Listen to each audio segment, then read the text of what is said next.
Hello friend, पटवार series के तहत आज भारत का भूगोल, संपूर्ण भूगोल इस वीडियो के माध्यम से कवर कर दिया जाएगा। प्लीज़ आप इस वीडियो का लाइक करने का एम रखा है 100 लाइक, आप 100 लाइक कर दीजिए प्लीज़, आपका आभार रहेगा।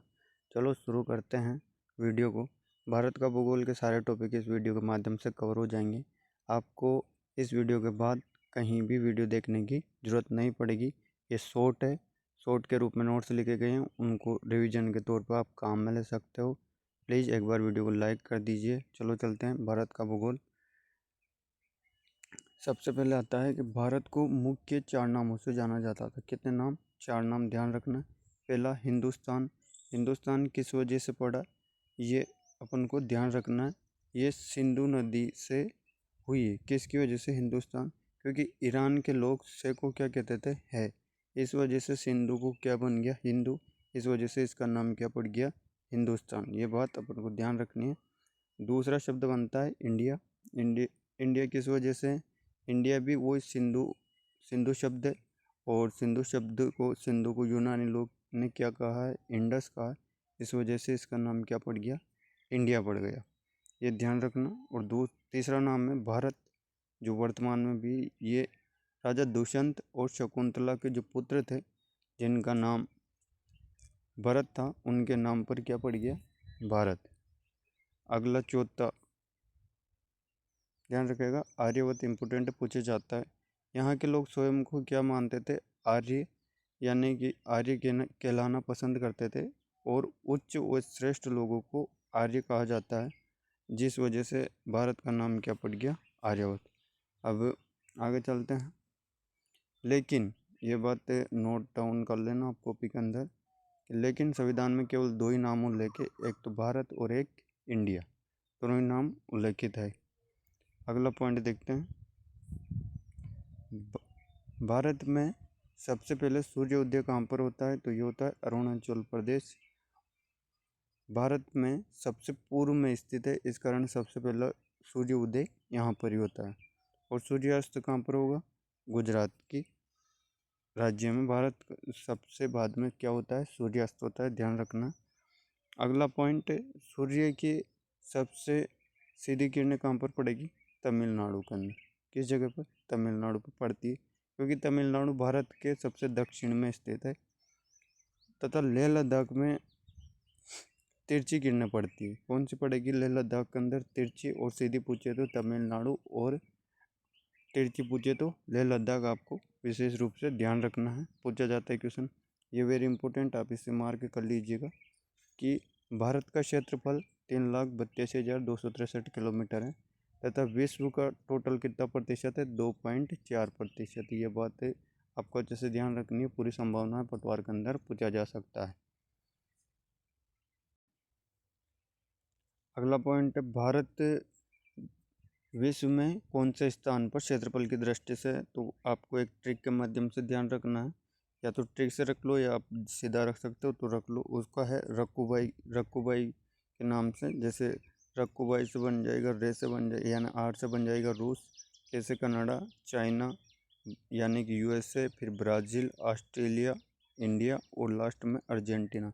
भारत से छोटा देश कौन सा है, अर्जेंटीना। ध्यान रखना है, इनकी राजधानी Morocco, Ottawa, Beijing, Washington, Brazil, Canberra, Delhi और हुमेस आदि।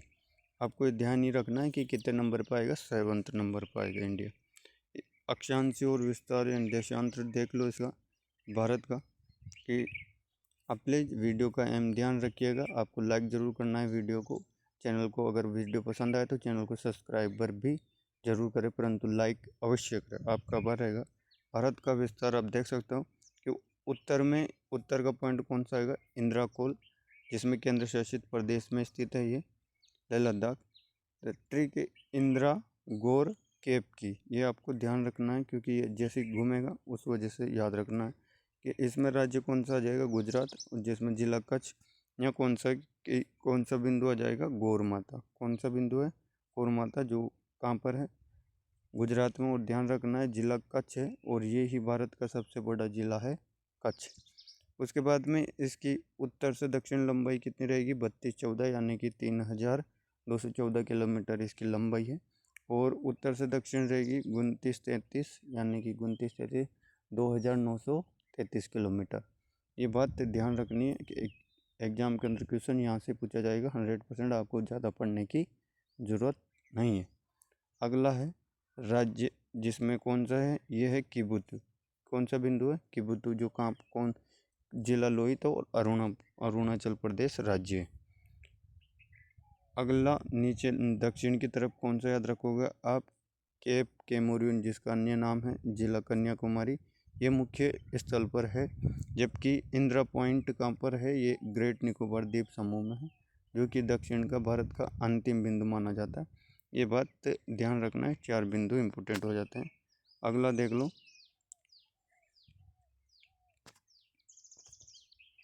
कुछ क्वेश्चन के रूप में ऐसा भी पूछा जाता है, आरएस एग्जाम पूछा गया था। यदि 0 डिग्री देशांतरण पर सुबह के 9 बजे हुए हैं तो 15 डिग्री पूर्वी देशांतरण पर कितना समय रहा होगा। तो आपको क्या ध्यान रखना है, जितना भी पूछे ना उसको किससे मल्टीप्लाइड कर दोगे आप, 4 से। कैसे मल्टीप्लाई करोगे तो 15 इंटू कितना होता है, 60। तो आपको 60 मिनट क्या कर देना, उसमें जोड़ देना। जैसे आप 60 मिनट जोड़ोगे तो कितना आ जाएगा, 10 बजे, यानी कि 1 मिनट के अंदर कितने मिनट होते हैं, 60 मिनट, तो 10 बजे। इस प्रकार से क्वेश्चन आ सकता है, तो आप ये बात ध्यान रख लेगा। बाकी ये क्वेश्चन है, आप एक उदाहरण के माध्यम से अपन ने देखा है। अब अगला पॉइंट देखो जो इम्पोर्टेंट है एग्जाम की दृष्टि से, भारत की स्थिति। ये मानचित्र में यानी कि ग्लोब के अंदर भारत की स्थिति, भारत 4 डिग्री 4 मिनट, कहाँ से याद रखोगे, 4 डिग्री 4 मिनट। ध्यान ही रखना है आपको, रटना है इस चीज़ को, क्योंकि एग्जाम के अंदर कई बार पूछा गया है। यानी कि 4 का आधा कितना हो जाएगा, क्या सॉरी 8 का आधा कितना हो जाएगा, 4। ये उत्तरी अक्षांश है, अक्षांश आप याद रख सकते हो कि अक्षांश ये वाली लाइनें होती है आड़ी वाली, इसको याद रखने का तरीका है, ये ऐसे ए लिख सकते हो आप, तो ये अक्षांश हो जाएगा। और दक्षिणांश में आपको ये देखो लंबा खींच देना है, तो ऐसे ध्यान रह जाएगा कि ये आड़ी वाली जो लाइन होती है ये दक्षिण है, यानी कि देशांतरण है। और ये जैसे आप ए लिखोगे इस प्रकार से तो आपको ध्यान रखना है अक्षांश सीधी वाली लाइन होती है। तो ये अक्षांश है, इसमें 8 डिग्री 4 मिनट से 37 डिग्री 6 मिनट तक उत्तरी अक्षांश भारत का है। उसी के बाद में देशांतरण किस प्रकार से, ये 68 डिग्री 7 मिनट से पूर्वी देशांतरण के मध्य, यानी कि टोटल कितना है, 97 डिग्री और 25 मिनट। ये आपको ध्यान रखना है, रटना है, जो आप कर सकते हो उसके साथ करो, परंतु आपको याद करना ही है, क्योंकि एग्जाम में क्वेश्चन बन सकता है। आप प्लीज़ वीडियो को एक बार लाइक ज़रूर कर दे, आपका आभार रहेगा। अगला पॉइंट, ये आप पूरा ग्लोब की स्थिति के मानचित्र के हिसाब से दिखा रखा है कि आप इसमें देखो समझना है ऐसे कि जैसे ग्रीनविच रेखा है 0 डिग्री है, इसको ग्रीनविच बोला जाता है। और अपने भारत की जो ये वाली रेखा है और ये वाले इनके बीच में कहाँ पर स्थित है, ये भारत स्थित है, जो कि इधर ये वाली अक्षांश रेखा होती है और ये वाली देशांतरण रेखा होती है, तो अपन ने वही देखा है। और उसके बाद में ये मकर रेखा और अपने भारत के बीचों बीच से 8 राज्यों से होकर कर्क रेखा गुजरती है। ये पूरी बात अपन को ध्यान रखनी है, वो भी अपन देख लेंगे। टोटल ग्रीनविच रेखा और ये समय निर्धारण कहाँ से होता है, ये भी ध्यान रखना आपको, 82.5 डिग्री जो देशांतरण होता है उससे, जो कि ग्रीनविच रेखा से 5.5 घंटे आगे है। आगे चलते हैं, आगे वही दे रखा है। अब पॉइंट वाइज देख लो आप, भारत में पूर्व से लेकर पश्चिम तक 29 डिग्री व 8 मिनट देशांतरणों को क्या है, अंतर है। ये देशांतरण आड़ी वाली है, तो इसके बीच में टोटल कितना गैप है, ये है 29 मिनट डिग्री और 18 मिनट। ध्यान रख लो, लिख लो या कुछ भी करो आप इसके साथ, परंतु याद रखना ही है। अगला देखो, जब एक देशांतरण में 4 मिनट का अंतर होने के कारण भारत में 1 घंटा 57 मिनट व 12 सेकंड, लगभग 2 घंटे का अंतर है। कितना अंतर है, लगभग 2 घंटे का, 1 घंटा 57 मिनट और 12 सेकंड टोटल इसका अंतर है। अब भारत की मानक देशांतरण रेखा देख सकते हो, मानक, मानक का मतलब होता है समय, जो समय कैसे निर्धारण होता है, यह 82.5 डिग्री पूर्वी देशांतरण मानक देशांतरण रेखा कहा जाता है। ये रेखा इलाहाबाद के प्रयागराज के निकट नैनी नामक गांव से होकर गुजरती है। इसके अतिरिक्त ये रेखा भारत के 5 राज्यों से निकलकर गुजरती है। आपको ध्यान कैसे रखना है कि सीमा छत से उड़कर मध्य में उतर गई, यानी कि से क्या बन जाएगा, सीमा से आपको देख लेंगे इसमें कि सीमा से क्या बन जाएगा, सीमांध्र, जिसको आंध्र प्रदेश बोलते हैं। उसके बाद छत से क्या याद रखोगे आप, छत्तीसगढ़। उसके बाद शेष ये उड़ से क्या रखोगे, उड़ीसा। मध्य से याद रखोगे मध्य प्रदेश, और उत्तर से याद रखोगे उत्तर प्रदेश। इसमें आपको एक क्लियर हो जाएगा, आपको इसको भी ध्यान रखना ही है।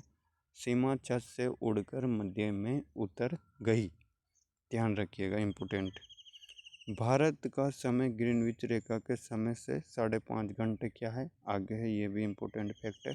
आप इतना पढ़ लो, काफ़ी रहेगा ये भारत के भूगोल के लिए। आपको कहीं दूसरी जगह वीडियो देखने की ज़रूरत नहीं है, मैं गारंटी दे रहा हूँ, आपको क्वेश्चन यहीं से मिलेंगे। आप प्लीज़ वीडियो को एक बार लाइक ज़रूर करें, आपका आभार रहेगा। अगला पॉइंट देखो, कर्क रेखा। कर्क रेखा भारत को लगभग 2 बराबर भागों में विभाजित करती है।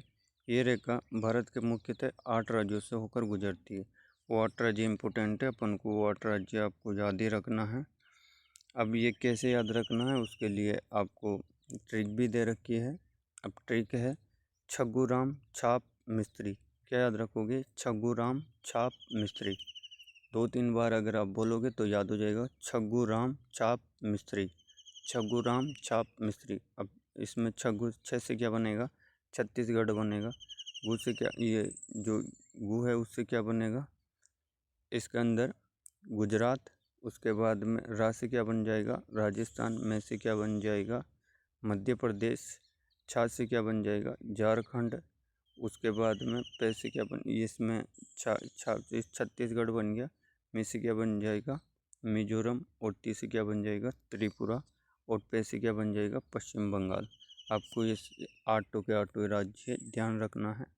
क्रम से भी पूछा जाता है, तो क्रम से सबसे पहले आएगा गुजरात, फिर उसके बाद आएगा राजस्थान, फिर आएगा मध्य प्रदेश, फिर आएगा छत्तीसगढ़, फिर झारखंड, फिर पश्चिम बंगाल, फिर मिजोरम, त्रिपुरा, फिर मिजोरम। ये याद रखना है। और ट्रिक क्या है, छगुराम छाप मिस्त्री। ध्यान रख लेना इस ट्रिक से। कैसे ही रखो, आपको अगर इच्छा है ट्रिक से याद रखना तो ट्रिक से रख सकता हो, नहीं तो फिर आपकी मर्जी, आप लिख के याद कर सकते हो, जैसे आप याद करना चाहो कर सकते हो, इम्पोर्टेंट हो जाएगा ये।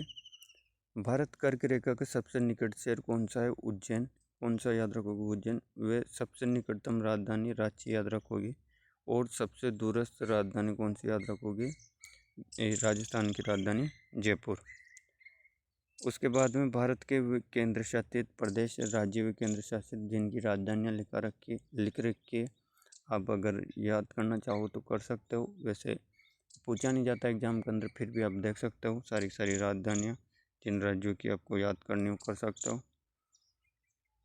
मेहनत लगती है परंतु याद करना ही पड़ेगा आपको, इसमें कोई शक नहीं है कि आप बिना याद करे जाए। आप इसको लिख कर याद करो, ट्रिक से याद करो, कैसे याद करो, परंतु एग्जाम के अंदर क्वेश्चन यहीं से आने वाला। केंद्र शासित प्रदेश की आप देख सकते हो कि कौन से केंद्र शासित प्रदेश की कौन सी राजधानी है। टोटल अभी कितने केंद्र शासित प्रदेश है, 8, जिसमें पहला है लेह लद्दाख, जिसकी राजधानी कौन सी है, लेह। जम्मू कश्मीर की श्रीनगर। वहीं लक्षद्वीप की करावती आ जाएगी। अंडमान निकोबार की पोर्ट ब्लेयर, ये आपको ध्यान ही रखना है, एग्जाम पूछा गया था 2021 पटवार एग्जाम में। दिल्ली की दिल्ली, पांडिचेरी की पांडिचेरी, चंडीगढ़ की चंडीगढ़, दमनदीप की दमन रहेगी, दादर नगर हवेली की, इसमें क्या रहेगा, सिलावास। ये आपको ध्यान रखना है। अगला पेज पे चलते हैं, भारत की सीमा, ये इम्पोर्टेंट है। अब यहाँ से जैसे आपकी इच्छा हो वैसे याद रखो, परंतु ये याद रखो, ये यहाँ से 100% क्वेश्चन बनेगा कि भारत की स्थलीय सीमा कितनी है। तो आपको जो भारतीय मानक समय विभाग है, यानी कि सीमा निर्धारण करना हो, उसने बता रखी है 15,106 किलोमीटर। कितनी, 15,106, परंतु किताबों के अंदर कितनी रहती है, 15,200 किलोमीटर। ये आपको ध्यान रखनी है। और इधर समुद्री सीमा टोटल कितनी है, 6100 किलोमीटर, यानी कि 6100 किलोमीटर, परंतु ध्यान कितनी रखनी है, 7,000 7,516 किलोमीटर। कितनी याद रखोगे? 7,516 किलोमीटर। अंतर्राज्यीय सीमा यानी कि 7 देश के साथ में, और 7 देश के साथ में जो सीमा लगाती है भारत, वो कौन कौन से 7 देश है? पाकिस्तान, अफगानिस्तान, चीन, नेपाल, भूटान, बांग्लादेश, म्यांमार। आपको ध्यान रखना है, ऐसे याद नहीं रहता तो एक ट्रिक है, बचपन में BA, बस ये ध्यान रखना है, बचपन में BA। बचपन से कैसे याद रखोगे? जैसे बचपन से क्या बन जाएगा? बांग्लादेश, पे से बन जाएगा पाकिस्तान, जैसे क्या बन जाएगा? चीन, फिर ने से क्या बन जाएगा? नेपाल, BA से बांग्लादेश, और ऐसे क्या बन जाएगा? अफगानिस्तान, और में से बन जाएगा म्यांमार। आपको ये ध्यान रखना है। और इनकी सीमा सर्वाधिक किससे रखती है? ये रखती है बांग्लादेश से 40 चिन्ह में, आपको ध्यान रखना है। और सबसे कम लगती है अफगानिस्तान से, जो मात्र कितनी किलोमीटर है? 106 किलोमीटर। द्वीप समूह अपने 4 अलग अलग देशों से सीमा बनाते हैं, वो भी आपको ध्यान रखना है। श्रीलंका, मालदीव, इंडोनेशिया, म्यांमार, ये ध्यान रखनी है। टोटल 7 देश है, उसमें से इधर की साइड पे जो ये चार देश है जिनसे स्थलीय यानी कि द्वीप समूह की क्या लगती है? सीमा लगती है, ध्यान रखिएगा। अब भारत की स्थलीय सीमा, टोटल 17 राज्य जो इधर स्थलीय सीमा बनाते हैं। कुछ रेखा है जो किसके, जैसे भारत पाक के मध्य कौन सी रेखा है? Red Cliff. भारत चीन मैकमोहन और भारत अफगानिस्तान दुरंत रेखा। आज दिन तक ये तीनों ही पूछी गई, आप तीनों को ही ध्यान रखिएगा, इम्पोर्टेंट है। अगला पॉइंट देखो, ये रेखाएं आपको ध्यान रखनी है, तीनों की तीनों। भारत और अफगानिस्तान दुरंत, भारत चीन मैकमोहन, भारत और पाकिस्तान के मध्य रेड क्लिफ, जो 15 अगस्त 1947 को सर रेड क्लिफ जो अध्यक्ष थे भारत और पाकिस्तान को अलग करने वाले, उनके द्वारा निर्धारण किया गया था। यह लक्ष्य आपको ध्यान रखना है। अब वो राज्य यानी कि वो देश जिनके साथ में राज्य सीमा बनाते हैं, तो सबसे पहले आ जाएगा म्यांमार। म्यांमार से टोटल 4 राज्य सीमा बनाते हैं। 4 राज्य में कौन कौन से हैं? अरुणाचल प्रदेश, नागालैंड, मणिपुर और मिजोरम। उसके बाद नेपाल से कौन कौन से? 5 राज्य है इसमें भी, उत्तराखंड, उत्तर प्रदेश, बिहार, पश्चिम बंगाल, सिक्किम। भूटान से 4 राज्य बनाते हैं, पश्चिम बंगाल, सिक्किम, असम, अरुणाचल प्रदेश। बांग्लादेश से 5, मिजोरम, त्रिपुरा, मेघालय, असम, पश्चिम बंगाल। ध्यान रखना है, आप कैसे याद करो परंतु याद जरूर कर लेना इनको प्लीज़, क्योंकि यहाँ से क्वेश्चन 100% बनेगा। ये सीमा है जो आप देख सकते हो कि किस देश के साथ में कितनी सीमा बना रखी है भारत ने।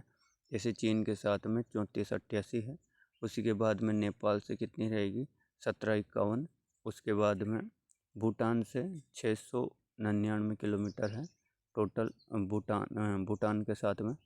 उसके बाद में म्यांमार, और सबसे ज़्यादा किसकी है? बांग्लादेश की, जो 40 चिन्ह में है, और सबसे कम अफगानिस्तान के साथ में है, मात्र यानी कि जम्मू कश्मीर वाला भाग छूता है, उसकी है 106 किलोमीटर। और उसके बाद हम पाकिस्तान के साथ में जो रेड क्लिफ लाइन की है, उसकी रहेगी 33-23 किलोमीटर। ध्यान रखिएगा, 33-23 आपको ये कैसे करके याद करना है।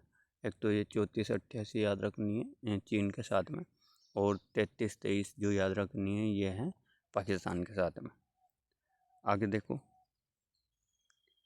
स्थलीय देश यानी कि जो देश उन स्थलीय देशों से जो सीमा बनाते हैं उनको आपको ध्यान रखना है कि जैसे पाकिस्तान स्थलीय देश बना तो 4 राज्य हैं, क्या 3 राज्य बनाते हैं और 2 केंद्र शासित प्रदेश। 3 राज्य कौन कौन से याद रखने हैं? गुजरात, राजस्थान, पंजाब, और 2 केंद्र शासित प्रदेश लेह लद्दाख। उसके बाद में अफगानिस्तान के साथ में केंद्र शासित प्रदेश एक, ये जम्मू कश्मीर, और ये आपको ध्यान रखना है, बस एक ही बनाता है। और चीन के साथ में केंद्र शासित प्रदेश एक है और 4 राज्य हैं। जैसे केंद्र शासित प्रदेश कौन सा है? लेह लद्दाख। उसके बाद में राज्य हिमाचल प्रदेश, उत्तराखंड, सिक्किम, अरुणाचल प्रदेश। ये 4 राज्य हैं जो कि चीन के साथ में क्या बनाते हैं? सीमा बनाते हैं। आगे देखो, वे राज्य जो एक से अधिक देशों को क्या करते हैं, स्पर्श करते हैं। जम्मू कश्मीर 3 के साथ में ध्यान रह जाएगा, अफगानिस्तान, पाकिस्तान, चीन। सिक्किम या ध्यान रखना ये भी किसके साथ में बनाता है, 3 के साथ में, नेपाल, चीन, भूटान। 3 राज्य यानी कि 3 देश के साथ में अकेला राज्य जो है सिक्किम। वैसे पश्चिम बंगाल भी 3, नेपाल, भूटान, बांग्लादेश। अरुणाचल प्रदेश भी किसके 3 देशों के साथ में बनाता है, ये बनाता है चीन, भूटान, म्यांमार। ध्यान रखना इम्पोर्टेंट है, ये एग्जाम में पूछा जाता है कि कितने राज्य 3 देशों से सीमा बनाते हैं, तो कितने राज्य हो गए, 3 से 4 राज्य हो गए। ठीक है, ध्यान रखना। भारत वे राज्य जो 2 देशों से स्पर्श करते हैं, उत्तराखंड, नेपाल और चीन, बस 2 से करता है। उसके अलावा असम भूटान और बांग्लादेश से करता है। वैसे मिजोरम, म्यांमार और बांग्लादेश से। भारत के 2 देशों को स्पर्श करते हैं, ये असम, उत्तराखंड, मिजोरम, 3 राज्य हैं मात्र। भारत की स्थलीय सीमा 17 राज्य बनाते हैं। कितने राज्य बनाते हैं स्थलीय सीमा, 17 राज्य। आपको ये अलग से ध्यान रखना है, 17 राज्य क्या बनाते हैं, स्थलीय सीमा। अब भारत की जलीय सीमा देख सकते हो आप कि किस प्रकार से है। भारत की जलीय सीमा, अब ये भी इम्पोर्टेंट है, कई बार एग्जाम पूछा जाता है। तो सार्वधिक किससे लगती है जलीय सीमा, गुजरात के साथ में। गुजरात की टोटल कितनी है, 12-14 ऐसे करके याद रख सकते हो, 12-14, 12-14, 2-3 बार बोलोगे याद हो जाएगा, 12-14 गुजरात के साथ। फिर उसके बाद में लगती है महाराष्ट्र। तो महाराष्ट्र के बाद में फिर लगती है गोवा, जो सबसे कम है, 101 किलोमीटर। कितनी याद रखो, ये 100। ये 2 तो आपको ध्यान रखना ही है कि कम कम किससे लगती है, ये लगती यानी कि सर्वाधिक किससे लगेगी, 1214 किलोमीटर, जो कि गुजरात से, और गोवा से 101 किलोमीटर। बल्कि सर्वाधिक कम लगती है, सर्वाधिक कम इधर की साइड पे, यानी कि पश्चिमी तट पे और दक्षिण तट, दोनों तटों के बारे में पूछा जाता है। तो आपको ध्यान रखनी, ये 101 किलोमीटर किसके साथ में, ये गोवा, और उसके बाद में लगती है कर्नाटक। फिर उधर राज्य आ जाएगा केरल, फिर तमिलनाडु, फिर उसके बाद में सीमांध्र, ये जिनको अपन क्या बोलते हैं वर्तमान में, आंध्र प्रदेश। उसके बाद में उड़ीसा, उड़ीसा के बाद पश्चिम बंगाल। आपको ये ध्यान रखना है। इसमें से सर्वाधिक सीमांध्र में कितनी लगेगी इधर, यानी कि पूर्वी तट के अंदर, तो पूर्वी तट में लगेगी 973 किलोमीटर सर्वाधिक है। और पश्चिम बंगाल में इधर कम है, वो कितनी है, 157 किलोमीटर। इम्पोर्टेंट फैक्ट है, आपको इतना ही याद रखना है, ज़्यादा याद करने की ज़रूरत नहीं है। एग्ज़ाम के अंदर यहीं से क्वेश्चन आएगा, आपको मैं गारंटी दे रहा हूँ। प्लीज़ आप वीडियो का अहम ज़रूर ध्यान रखें। ओनली मात्र 100 लाइक, आप वीडियो को लाइक ज़रूर कर दें एक बार। आपको अगला पॉइंट देखो, 9 राज्य कितने हैं टोटल, 9 राज्य, और उधर कितने थे, 17 राज्य। आपको ध्यान रखते चलना कि इधर कितने 9 राज्य जो अपन ने देख लिए सारे। इधर पूर्वी तट और पश्चिम तट, दोनों तटों में सर्वाधिक और कम ज़्यादा रेखा कौन बना, यानी कि सीमा कौन बनाता है, वो भी देख लिया, समुद्री। अब भारत के 5 राज्य जो स्थलीय व जलीय सीमा नहीं बनाते हैं, यानी कि वो स्थलीय भूखंड कहलाते हैं, या लैंड लॉक जो इंग्लिश में बोला जाता है, वो कहलाते हैं। वो कितने राज्य हैं, ऐसे 5 राज्य हैं जिनको आप ध्यान रख सकते हो। हरियाणा, ये छत्तीसगढ़, तेलंगाना, मध्य प्रदेश और झारखंड, ये 5 राज्य हैं जो किसी के साथ सीमा नहीं बनाते हैं, ये लैंड लॉक राज्य हैं। भारत के 2 राज्य जो स्थलीय, और ये दोनों ध्यान रखना, पश्चिम बंगाल और गुजरात। अगला देखो, भारत का उत्तर प्रदेश राज्य सर्वाधिक, यानी कि 7 राज्यों के साथ क्या करता है, सीमा स्पर्श करता है। इंपॉर्टेंट फैक्ट आप ध्यान रख सकते हो। जैसे कि सबसे ज़्यादा उसमें कौन है, उत्तर प्रदेश, उसके बाद असम। ध्यान रखना है ये किस प्रकार से लगाते हैं सीमा, राज्यों के नाम लिखा रहे हैं, आप इनको ध्यान रख सकते हो, इम्पोर्टेंट है। भारत के 2 राज्य जो केवल एक राज्यों से क्या करते हैं, स्पर्श राज्य, जैसे सिक्किम केवल पश्चिम बंगाल से क्या करते हैं, सीमा स्पर्श करता है। इम्पोर्टेंट कई बार पूछा जाता है। एक मेघालय जो कि किससे करता है, मात्र असम से। अगला देख लो, उत्तर पूर्वी भारत के 8 राज्य स्थित है, जिसमें से 7 राज्यों को 7 बहिनें, 7 सिस्टर के नाम से जाना जाता है। जबकि सिक्किम राज्य को इन 7 बहनों से क्या कर दिया गया है, अलग, बल्कि 7 ही रखेंगे टोटल। उत्तर पश्चिम यानी कि पूर्व की तरफ जो राज्य हैं, उन 8 राज्य हैं, जिनमें से 7 को 7 सिस्टर कहा गया। इसमें से सिक्किम को क्या है, अलग। वो 7 सिस्टर कौन कौन से हैं, आपको यहाँ पर दिखाया गया है वो आप याद रखना है। अरुणाचल प्रदेश, नागालैंड, मणिपुर, मिजोरम, त्रिपुरा, मेघालय, असम। ध्यान रखिएगा, नागालैंड, मणिपुर, मिजोरम, त्रिपुरा, मेघालय, असम। इनको किस नाम से जाना जाता है? 7 सिस्टर के नाम से। अगला टॉपिक है, वेरी इंपॉर्टेंट है, यहाँ से कोई भी एग्जाम हो, यहाँ से क्वेश्चन बनता ही बनता है, आपको ध्यान से देखना है, कॉपी में भी लिखते जाना है। प्लीज़ आप एक बार वीडियो को लाइक और चैनल को सब्सक्राइबर ज़रूर कर दें। 100 लाइक, बस कितने 100 लाइक चाहिए, आप 100 लाइक कर दीजिए प्लीज़ वीडियो को। भारत का भौगोलिक विभाजन इम्पोर्टेंट है, यहाँ से आपको पटवार के अंदर 1 या 2 क्वेश्चन मिल जाएंगे।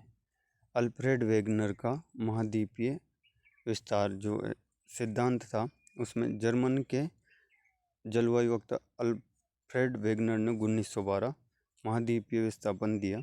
इस सिद्धांत के अनुसार 65 करोड़ वर्ष पहले प्री कैम्ब्रियन युग में सभी महाद्वीप आपस में मिले हुए थे, जिसमें से इस स्थलीय भाग को वेगनर ने पेंजिया नाम दिया। कौन सा नाम दिया? पेंजिया। पेंजिया के चारों ओर जो महासागर था उसे पेंतालासा नाम दिया गया था। उसके बाद में आप देखो इनका सिद्धांत क्या क्या कहता है। कार्बोनिफेरस युग में पेंजिया 2 भागों में टूट गया। कितने में? 2 भागों। इसके उत्तर का भाग इसका उत्तर का भाग अंगारा लैंड कहलाया। कौन सा लैंड कहलाया? अंगारा लैंड कहलाया। जबकि दक्षिण का भाग गोंडवाना लैंड कहलाया। दोनों ध्यान रखना है कि जो पेंजिया था वो कितने में टूटा? 2 में टूटा, अंगारा लैंड और गोंडवाना लैंड। इन दोनों के टूटने के बीच में जो सागर बना उसे कहते हैं 33 सागर। अगला पॉइंट देखो, अंगारा लैंड के अंतर्गत 3 महाद्वीप आते हैं। अंगारा लैंड के अंदर कितने? 3 महाद्वीप, उत्तरी अमेरिका, एशिया, यूरोप। तीनों महाद्वीप किस में आएंगे? अंगारा लैंड के अंदर। अगला पॉइंट, जैसे ये पूरा का पूरा समझा रखा है, आप इसको मैं आपको बताने की कोशिश करता हूँ कि किस प्रकार से आपको ध्यान रखना है कि पेंजिया पूर्ण रूप से एक भाग था, वो 2 भागों में टूटा। ये सिद्धांत किसने दिया था? अल्फ्रेड वेगनर ने 1912 में। ध्यान रखना, ये जब 2 भागों में टूटा कि एक तो हो गया गोंडवाना लैंड, एक हो गया अंगारा लैंड। अंगारा लैंड में 3 महाद्वीप बने, उत्तरी अमेरिका, एशिया, यूरोप। तीनों ध्यान रखना। और जो नीचे वाला गोंडवाना लैंड, यानी कि 2 भाग थे, इसमें पेंजिया में जो समुद्र में तैर रहा था, यानी कि चारों तरफ पानी था, तो जो पानी वाला भाग था उसको वो कहलाया पेंतालास। और जिस नीचे वाला भाग जो कि गोंडवाना लैंड है, इसके अंदर 4 महाद्वीप आएंगे, अफ्रीका, दक्षिणी अमेरिका, अंटार्कटिका और ऑस्ट्रेलिया। ये 4 किस में जाएंगे? गोंडवाना लैंड। अब ये यहाँ पर दे रखे अलग से, आपको पॉइंट वाइज याद कर सकते हो कि गोंडवाना लैंड के अंदर 4 महाद्वीप हैं, दक्षिण अमेरिका, अफ्रीका, अंटार्कटिका और ऑस्ट्रेलिया। अगला पॉइंट देखो, हिमालय को 33 सागर का अवशेष माना जाता है, क्योंकि ये 33 सागर जिस स्थान पर बना था उसी स्थान पर भी वर्तमान में लगभग ये मरुस्थल जो अपना राजस्थान में स्थित है वो, और हिमालय इसके क्या है? अवशेष है गोंडवाना लैंड के। आगे देखो, भारत को भौगोलिक कितने भागों में? 6। ध्यान रखना है, 6 ही लगाना, आपको एग्जाम के अंदर आ जाता है। तो कितने भागों में? 6 भागों। अब वो 6 भाग कौन कौन से हैं? चित्र के माध्यम से देख सकते हो। पश्चिम मरुस्थल जो राजस्थान का हिस्सा है, ये उत्तर पर्वतीय जिसमें पूरा हिमालय पड़ेंगे अपन। फिर उत्तर का मैदान आ जाएगा, फिर प्रायद्वीपीय पठार आ जाएगा, ये पठारी भाग है। उसके बाद में तटीय मैदान आ जाएंगे। ये कितने हो गए? 5, और एक हो जाएगा द्वीप समूह, ये द्वीप समूह। तो ये टोटल 6 भाग है, ध्यान रखिएगा, इसके अंदर ही पूछा जा सकता है। पश्चिम मरुस्थल, उत्तरी पर्वतीय प्रदेश, उत्तर का मैदान, प्रायद्वीपीय पठार, तटीय मैदान और द्वीप समूह, 6 भाग टोटल इसके अंदर आ जाएगा। अब इसमें देखो किस प्रकार से इनको विभाजन कर रखा है, तो आपको उत्तर पर्वतीय प्रदेश, सबसे पहला कौन सा पढ़ रहे हैं अपन? उत्तर पर्वतीय प्रदेश। इसको भी 3 भागों में बटा। अब वो 3 भाग कौन कौन से हैं? ट्रांस हिमालय, हिमालय और उत्तर पूर्वी पहाड़ियाँ। 3 भाग, ट्रांस हिमालय, हिमालय और उत्तर पूर्वी। अब हिमालय को भी 3 भागों में बांटा गया। कितने भागों में? 3। महान हिमालय, लघु हिमालय, शिवालिक हिमालय। ध्यान रह जाएगा, महान हिमालय, लघु हिमालय, शिवालिक हिमालय, यानी कि सबसे बड़ा, फिर उससे थोड़ा छोटा, फिर शिवालिक हिमालय। चलो आगे चलते हैं। अब अपन सबसे पहले पढ़ रहे हैं ट्रांस हिमालय को। कौन से हिमालय को पढ़ेंगे? ट्रांस हिमालय को, जो उत्तरी पठारी भाग का हिस्सा है ट्रांस हिमालय। हिमालय के उत्तरी भाग ट्रांस हिमालय के नाम से जाना जाता है। यानी कि जो ऊपर वाला भाग है, ऊपर लास्ट वाला, जो चीन के साथ में सीमा साझा करता है, उसको ट्रांस हिमालय के नाम से जाना जाता है। इसके अंतर्गत भारत के 3 पर्वत श्रेणियाँ आती है। भारत की 3 कौन कौन सी याद रखोगे? काराकोरम, लद्दाख, जास्कर। कई बार क्रम पूछा जाता है तो आपको याद रखना है कलाइजा। क्या याद रखोगे? कलाइजा। 3 श्रेणियाँ हैं ट्रांस हिमालय में, वो है काराकोरम, लद्दाख, जास्कर। जिसको शॉर्ट ट्रिक बना रखी है, उस कैसे याद रखोगे? कलेजा। काराकोरम, लद्दाख, जास्कर। अगला पॉइंट देखो, काराकोरम पर्वत श्रेणी से ही भारत की सबसे ऊंची चोटी K2, जिसका नाम है K2 गार्डविन ऑस्टिन, ये कहाँ पर स्थित? लद्दाख में, जिसकी ऊंचाई कितनी है? 8,611 किलोमीटर। 8,611 किलोमीटर। ध्यान रखना, काराकोरम पर्वत श्रेणी में है, पर्वत में। और कौन सी श्रेणी में आ जाएगी? ट्रांस हिमालय के अंदर आ जाएगी, जिसमें सबसे ऊंची चोटी है उसका नाम है गार्डविन ऑस्टिन, जो कि लद्दाख में, जिसकी ऊंचाई है 8,611 किलोमीटर। अगला पॉइंट देखो, ट्रांस हिमालय भारत में सबसे बड़ा ग्लेशियर यानी सियाचिन ग्लेशियर भी कहाँ पर स्थित है? ट्रांस हिमालय। और विश्व का सर्वाधिक ऊंची झील पेंगोंग झील, जो आमिर खान की मूवी है 3 इडियट, उसके अंदर जो झील दिखाई जाती है लास्ट के अंदर, उस वही है पेंगोंग झील, जो कि ट्रांस हिमालय में स्थित है। सबसे ऊंची झील है ये विश्व की। तथा ट्रांस हिमालय से 3 नदियाँ निकलती है। कौन कौन सी? जैसे याद रखोगे, ट्रांस सिंधु, सतलज, ब्रह्मपुत्र। तीनों को नाम याद रखना, इम्पोर्टेंट हो जाएगा, सिंधु, सतलज, ब्रह्मपुत्र। अब दूसरा भाग आ जाता है हिमालय। हिमालय के 3 भाग, परंतु इसका निर्माण किस प्रकार हुआ वो पॉइंट देख लो। हिमालय पर्वत का निर्माण 2 प्लेटों को आपस में टकराने से हुआ, एक तो यूरेशियन और भारतीय प्लेट। यू भी याद रख लेना कि यूरेशियन और भारतीय प्लेट। हिमालय पर्वत 33 सागर का अवशेष है। किसका अवशेष है? 33 सागर का। हिमालय पर्वत विश्व के सबसे नवीनतम एवं सबसे ऊंची क्या है? पर्वतमाला। सबसे नवीन भी और सबसे ऊंची भी है। हिमालय का आकार अर्धचंद्राकार है, जबकि इसकी औसत ऊंचाई कितनी है? 6,000 मीटर। ध्यान रखना, इसकी ओवरऑल औसत कितनी आएगी? 6,000।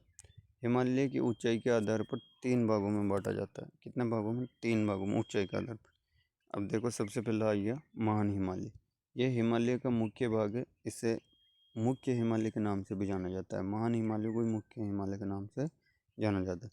इस हिमालय का विस्तार सिंधु और ब्रह्मपुत्र या नंगा पर्वत व नामचंबरवा पर्वत तक माना जाता। सिंधु और सतलज, ब्रह्मपुत्र, नंगा पर्वत, इसकी लंबाई टोटल कितनी है? 2400 किलोमीटर। जबकि ऊंचाई कितनी है? 100 से 150 से 400 किलोमीटर। ये किलोमीटर में है। 2400 तो कितनी है इसकी लंबाई है, और इसकी ऊंचाई लगभग 150 से 400 किलोमीटर। अगला पॉइंट देखो, हिमालय की चोटियाँ महान, जो कि 5 चोटियाँ निम्न हैं।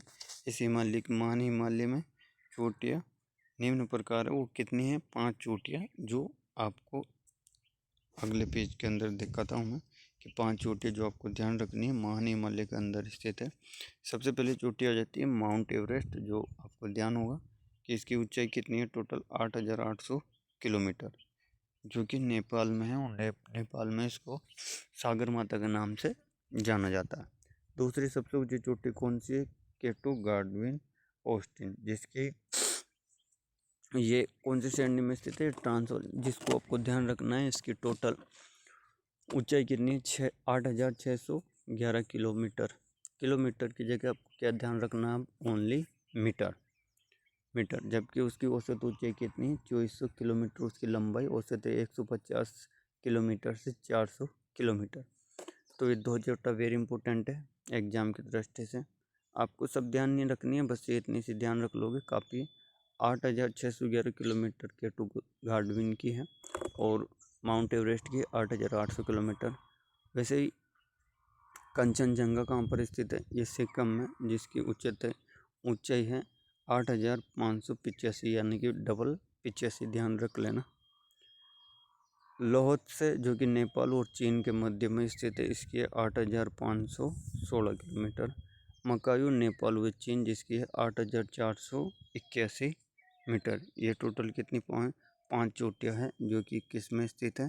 ये है महान हिमालय के अंदर, जिसको मुख्य हिमालय के नाम से जाना जाता है।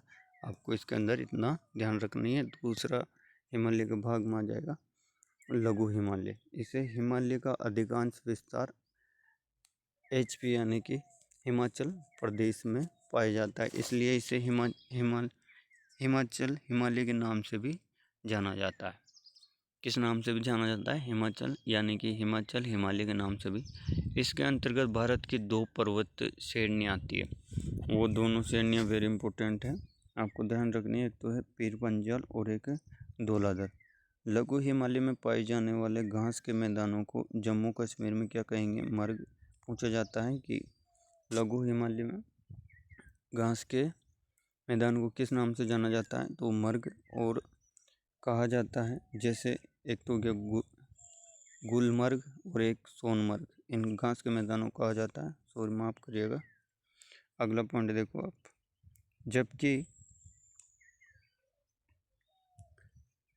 हिमाचल प्रदेश में भुग्यालू या प्यार, ये पूछा जाता है दोनों शब्द। भुग्यालू ये किसके मैदान होते हैं? घास के मैदान होते हैं। इतना ध्यान रख लिएगा, काफ़ी है एग्जाम के लिए। अगला पॉइंट देखो, यानी कि तीसरा भाग है जो कि शिवालिक हिमालय।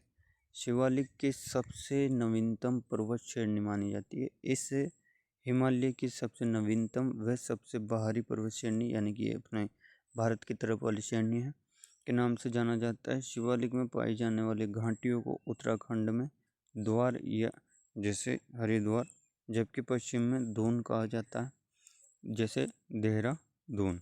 अब हिमालय के दर्रे आपको वेरी इंपॉर्टेंट है, दर्रे से क्वेश्चन पूछने की पूरी संभावना है कि अब देखो दर्रे आपको किस प्रकार से ध्यान रखना है। दर्रे वो कहलाते हैं जहाँ पर एक शहर से दूसरे शहर को जोड़ते हैं, निकलने का जगह होती है, उसको दर्रे के नाम से जाना जाता है।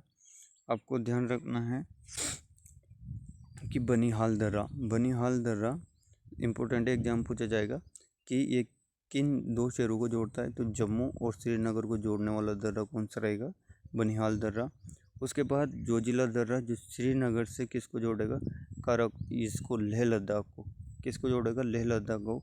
ये इसका नाम है जोजिला दर्रा। उसके बाद में काराकोरम और उसके बाद में बड़ा लाचा दर्रा और उसके बाद में ये शिवकला दर्रा, जो हिमाचल प्रदेश और चीन के मध्य स्थित है, और बड़ा लाचा दर्रा ये हिमाचल प्रदेश और चीन के साथ में स्थित है।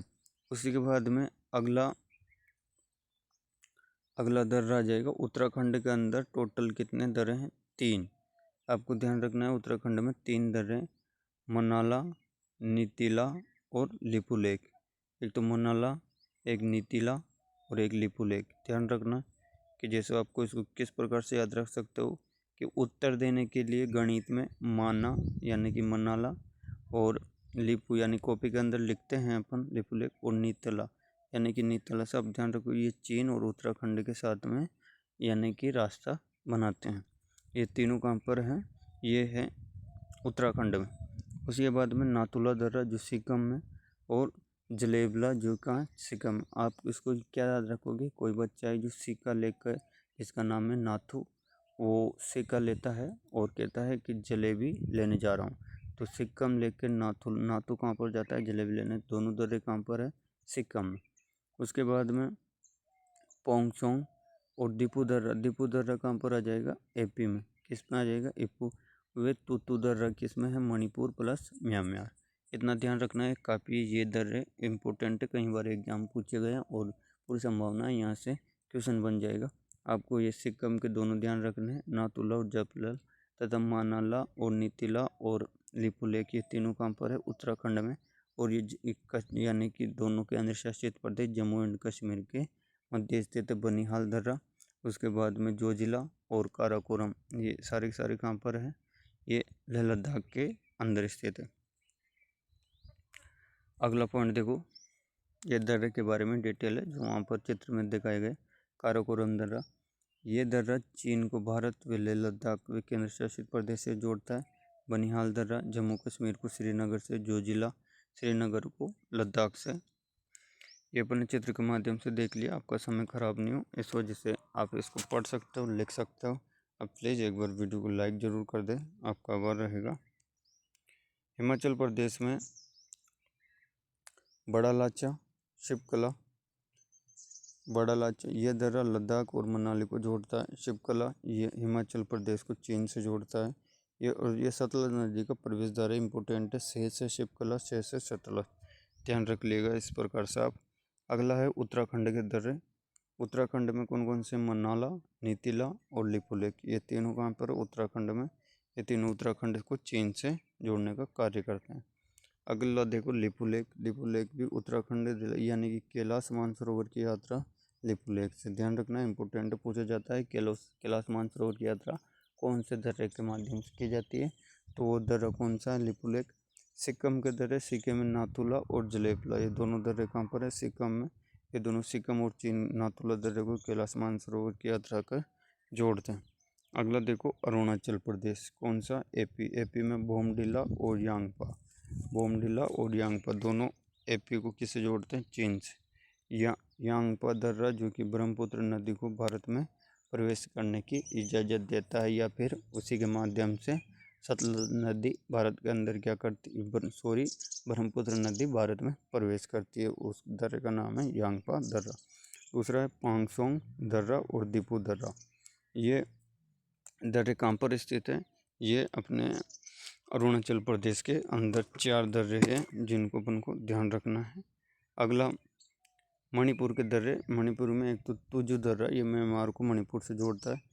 सिडनी बुराड़क नदियों के आधार पर हिमालय को 4 भागों में बांटा गया, यानी कि नदियों के जो भाग होते हैं, यानी कि किस नदी के मध्य कौन सा हिमालय आता है, उसके आधार पर हिमालय को 4 भागों में बांटा गया है। ये कुछ फैक्ट है, जैसे कार्डिमम की पहाड़ियाँ कहाँ पर स्थित है? केरल में। दक्षिण भारत की सबसे ऊंची चोटी कौन सी है? अनाईमोड़ी, ध्यान रखना, दक्षिण भारत की सबसे ऊंची चोटी अनाईमोड़ी, जबकि कार्डिमम की पहाड़ियाँ कहाँ पर स्थित है? केरल में स्थित है। अगला पॉइंट देखो, जम्मू कश्मीर के दर्रे। काराकोरम, माफ़ करिएगा वापस हो गया। अगला ये देखो, ये हिमालय को जो नदियों के आधार पर 4 भागों में बांटा गया, तो वो किस प्रकार से ध्यान रखोगे?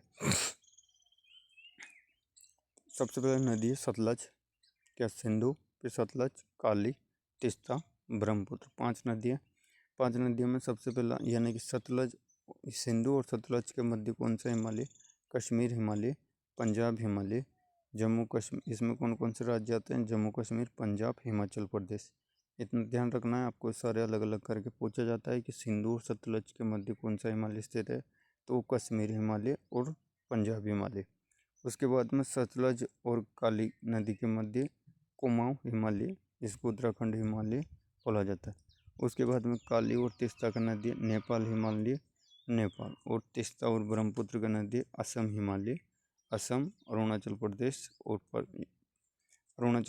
और सिक्किम, ये तीनों राज्य इसके मध्य आते हैं, जिसमें तीस्ता और ब्रह्मपुत्र नदी, इसमें असम हिमालय आता है। इसको इस प्रकार से 4 भागों में बांटा गया। अगला पॉइंट देखो, उत्तर पूर्व की पहाड़ियों को अधिकांश उन्हीं राज्यों के नाम से जाना जाता है, जैसे बोमडिला मछली अरुणाचल प्रदेश में, नाग पहाड़ी नागालैंड, मणिपुर पहाड़ी मणिपुर, मिजोरम पहाड़ी मिजोरम, त्रिपुरा पहाड़ी त्रिपुरा, गोराखासी जयंतिया पहाड़ी मेघालय में, ये कहीं बार एग्जाम पूछा जाता है। यहाँ विश्व की सर्वाधिक वर्षा होती है, इस वजह से मिपर की पहाड़ियाँ असम पर, ये भी ध्यान रखना है। मिपर की पहाड़ियाँ कहाँ पर है? असम में। और गोराखासी जयंतिया की पहाड़ियाँ कहाँ पर है? मेघालय में। अगला पॉइंट देखो, उत्तर का मैदान दूसरा आ गया अपने भौतिक प्रदेश में, भारत में से दूसरा मैदान आ गया उत्तर का मैदान। उत्तर के मैदान का निर्माण सिंधु, ब्रह्मपुत्र और इसकी सहायक नदियों के द्वारा होता है। दोनों नदियों का नाम याद रखना है, गंगा, ब्रह्मपुत्र और सिंधु नदियों के मालवा जमा हुआ तथा उत्तर के मैदान मुख्यतः 6 राज्य में पाया जाता है: पंजाब, उत्तर प्रदेश, हरियाणा, बिहार, पश्चिम बंगाल, असम। 6 राज्य ध्यान रखना है। अगला भाग देखो, उत्तर के मैदान को मुख्यतः 4 भागों में बांटा गया। कितने भागों में बांटा गया? 4। जैसे पहला है बाबर, बड़े बड़े पत्थरों के जमाव के कारण बाबर, यहाँ पर नदियाँ दिखाई नहीं देती। तराई, छोटे पत्थर, यहाँ पर नदियाँ दिखने लग जाती है, इतना ध्यान रखना है। अगला है बागर, बागर का मतलब है पुरानी जलोढ़ मिट्टी। माफ करिएगा थोड़ा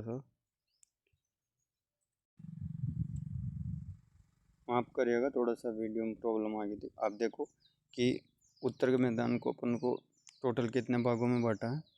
4 भागों, जिसमें सबसे पहला भाग है बाबर, दूसरा है तराई, तराई में छोटे पत्थर होते हैं, और बागर पुरानी जलोढ़ मिट्टी है, और खादर ये नई जलोढ़ मिट्टी है जो नदियों के द्वारा भाग कर लगाई। सर्वाधिक फसल यहाँ पैदा होती है जलोढ़ मिट्टी में, ये आपको ध्यान रखना है।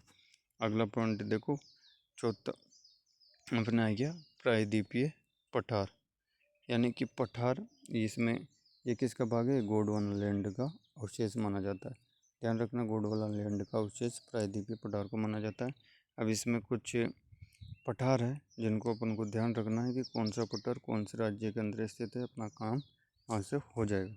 अब सबसे पहले इधर से चलते हैं अपन, अरावली। अरावली कहाँ पर स्थित है? ये राजस्थान में है, राजस्थान में स्थित है, और ये राजस्थान में वर्षा का निर्धारण करती है। साथ में ये विश्व की सबसे पुरानी पर्वत श्रृंखला मानी जाती है और अवशेष रूप में मानी जाती है, तथा ये ही राजस्थान के लगभग मध्य से होकर गुजरती है।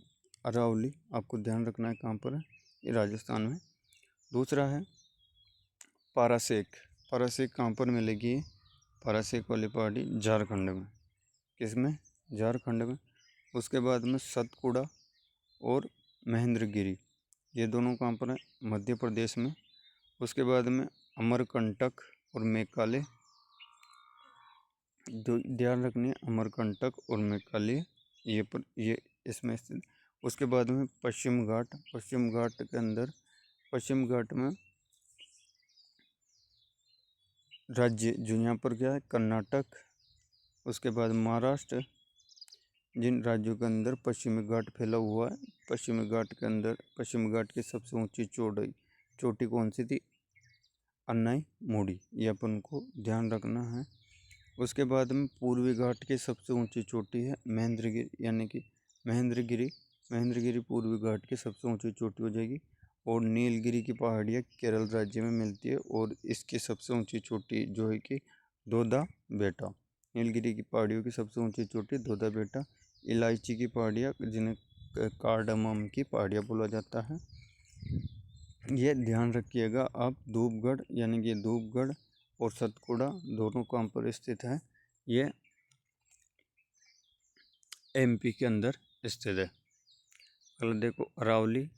अरावली श्रेणी पर्वत श्रेणी का विस्तार भारत के 3 राज्यों गुजरात, राजस्थान, हरियाणा प्लस एक केंद्र शासित प्रदेश जो दिल्ली की रायसीना पहाड़ियों तक स्थित है। अगला देखो अरावली की सबसे ऊंची चोटी गुरु शिखर 1722 मीटर, यह विश्व की सबसे प्राचीनतम पर्वतमाला है। अगला देखो विंध्याचल पर्वत। कौन सा है? विंध्याचल पर्वत। विंध्याचल पर्वत मुख्यतः 4 राज्यों में पाया जाता है: गुजरात, एमपी, छत्तीसगढ़, झारखंड। विंध्याचल पर्वत की सबसे ऊंची चोटी पारसनाथ है जो कि झारखंड में स्थित है। इसकी टोटल कितने हैं? 1365 मीटर। सतपुड़ा एमपी के अंदर स्थित है। ध्यान रखना सतपुड़ा कहाँ पर है, एमपी। इसकी सबसे ऊंची चोटी धूपगढ़ 1350। अगला देखो, ये आपको ध्यान रखना है, इन दोनों पर्वतों के मध्य नर्मदा नदी प्रवाहित होती है, इसलिए नर्मदा नदी को ब्रह्म घाटी का उदाहरण माना जाता है। कौन सी नदी को? ब्रह्म घाटी। ताप्ती नदी में भी ब्रह्म घाटी का एग्जाम्पल है, क्योंकि ये नदियाँ दो पर्वतों के मध्य बहती है। सतपुड़ा। अगला पॉइंट देखो, पश्चिमी घाट। अब पश्चिम घाट के जो स्थित है उसमें पश्चिमी घाट का विस्तार अरब सागर के समांतर मुख्य 4 राज्यों में पाया जाता है: महाराष्ट्र, गोवा, कर्नाटक, केरल। महाराष्ट्र में पश्चिमी घाट को सह्याद्री, ध्यान रखना महाराष्ट्र में पश्चिमी घाट को किस नाम से जाना जाएगा? सह्याद्री। इसकी सबसे ऊंची चोटी अनाईमुड़ी। कौन सी? पश्चिमी घाट की सबसे ऊंची चोटी कौन सी रहेगी? अनाईमुड़ी, जो अनाईमलाई की पहाड़ियों पर स्थित है।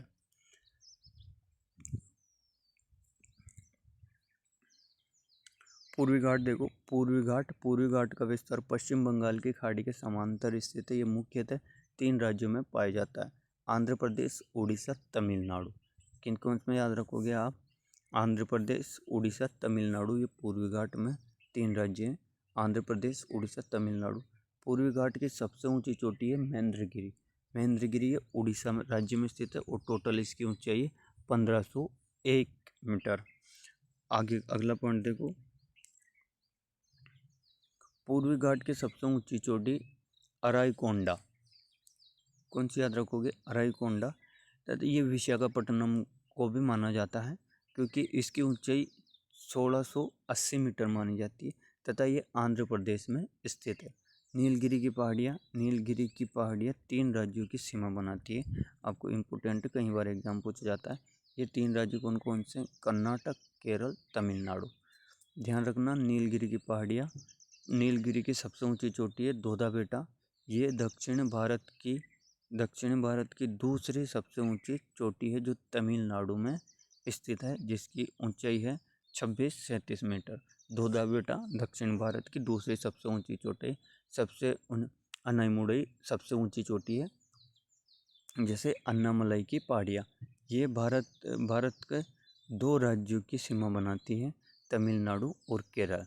इसकी सबसे ऊंची चोटी है अनाईमुड़ी, जो कि दक्षिण भारत की सबसे ऊंची चोटी है, जो कि 2695, जबकि ये कितनी है? 2637 है धोधा बेटा, जबकि अनाईमुड़ी कितनी है? 2695। उसके बाद में आ गया मेकाले पर्वत। ये पर्वत श्रेणी मध्य प्रदेश व छत्तीसगढ़ की सीमा पर स्थित है। इसकी सबसे ऊंची चोटी है अमरकंटक, एमपी में स्थित है। इम्पोर्टेंट है, मेकाले पर्वत कहाँ पर है? ये छत्तीसगढ़ और एमपी के मध्य स्थित है। फिर इलायची की पहाड़ियाँ, कार्डोम की पहाड़ी केरल राज्य व तमिलनाडु की सीमा पर स्थित है। आपको इतना ध्यान रखना है, कहाँ पर स्थित है? तमिलनाडु और केरल के मध्य। इलायची की पहाड़ियाँ केरल व तमिलनाडु की सीमा पर स्थित है। अगला पॉइंट देखो, भारत के पठार। अब भारत के पठार वाला टॉपिक भी कंप्लीट कर लेते हैं कि भारत के कौन कौन से पठार है और कहाँ पर स्थित है। सबसे ऊंचा पठार आपको याद रखना है लेह लद्दाख का पठार। इसका नाम भी यही है, लेह लद्दाख का पठार। उसके बाद में यूपी प्लस एमपी आपको ध्यान रखना है कि दोनों, एक तो बुंदेलखंड और बघेलखंड का पठार कहाँ पर है? ये यूपी प्लस एमपी के मध्य स्थित है। बुंदेलखंड और बघेल दोनों बी से स्टार्ट है और दोनों में यूपी और पीपी आता है, ये ध्यान रख लीजिएगा आप, इम्पोर्टेंट हो जाएगा। उसके बाद में झारखंड में छोटा नागपुर का पठार है। वहीं मेघालय में शिलांग पठार, जिसको कार्बी एवं लोक पठार भी कहा जाता है। उसके बाद में आपको ध्यान रखना है छत्तीसगढ़ में दंड का आरण्य पठार, ध्यान रख लेगा कि छत्तीसगढ़ में कौन सा है? दंड का आरण्य पठार। वैसे ही गुजरात और महाराष्ट्र के मध्य दक्कन का पठार, जो कि दूसरा सबसे ऊंचा है एमपी के अंदर, और प्लस राजस्थान के अंदर आ जाता है मालवा का पठार। इसमें हाड़ौती प्रदेश आता है राजस्थान के अंदर, ये मालवा के पठार में स्थित है, ध्यान रखिएगा। अब ये पठार के बारे में डिटेल है, आप ये देख लीजिएगा। लेह लद्दाख का पठार, ये लेह लद्दाख में स्थित है। तथा यह भारत के सर्वाधिक ऊंचाई पर स्थित है। पठार महाराष्ट्र प्लस गुजरात राज्य में स्थित है। क्या क्या ध्यान रखोगे? दक्कन का पठार महाराष्ट्र और गुजरात इस क्षेत्रफल के आधार पर भारत का सबसे बड़ा पठार है। इस पठार का निर्माण इस मेघना के कारण हुआ है, इसलिए इस पठार को काली मिट्टी पाई जाती है। इस मिट्टी में कपास के लिए फसल के लिए उपयुक्त होती है, इसलिए इस मिट्टी को काली कपासिया मिट्टी कहा जाता है। तो काली कपासिया कौन सी मिट्टी को कहेंगे? छोटा नागपुर का पठार, ये पठार झारखंड में स्थित है। भारत के सबसे अधिक खनिज इसी पठार से निकलते हैं, जिसको भारत का रूह के नाम से जाना जाता है।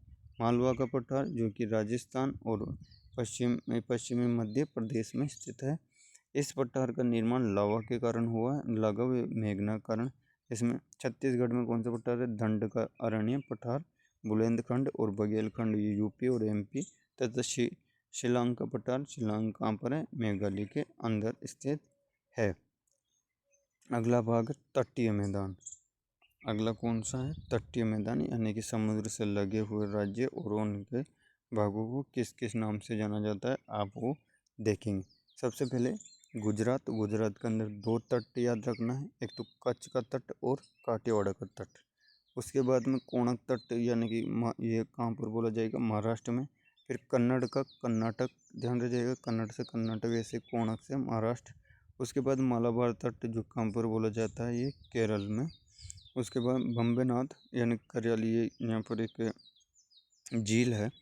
उसके बाद में कन्याकुमारी में तमिलनाडु में काराकोरम तट इसको बोला जाता है। आंध्र प्रदेश में कालीकट तट बोला जाएगा, और लेंगुन जिले तथा उसका स्वर्णिम उड़ीसा। इस प्रकार से ये उत्तरी सरकार वाले जो तट है, इसको उत्तरी सरकार के नाम से जाना जाता है। आंध्र प्रदेश से उड़ीसा के मध्य जो तट है उसको पूरा का पूरा उत्तरी सरकार बोला जाता है। वैसे इस प्रकार से अरब सागर, इसमें ये तट आपको ध्यान रखना है किस राज्य में किस नाम से जाना जाता है। तो मालाबार केरल में, कर्नाटक में, कोणक महाराष्ट्र, और एक काठियावाड़ और कच्छ दोनों गुजरात के अंदर स्थित है। अपन को इतना सा ध्यान रखिएगा। आपने प्लीज़, अगर आपने यहाँ तक वीडियो देखा है तो एक बार चैनल को लाइक और सब्सक्राइबर जरूर कर दे। इसी का अगला पार्ट नेक्स्ट इस वीडियो का दूसरा वाले भाग में आपको मिल जाएगा। अभी तक के यहीं, आप प्लीज़ चैनल को लाइक और वीडियो को सब्सक्राइबर जरूर कर दे। आपका आभार रहेगा। बहुत बहुत धन्यवाद वीडियो देखने के लिए। आप प्लीज़ इस चैनल को लाइक ज़रूर करें और वीडियो को सब्सक्राइबर जरूर करें।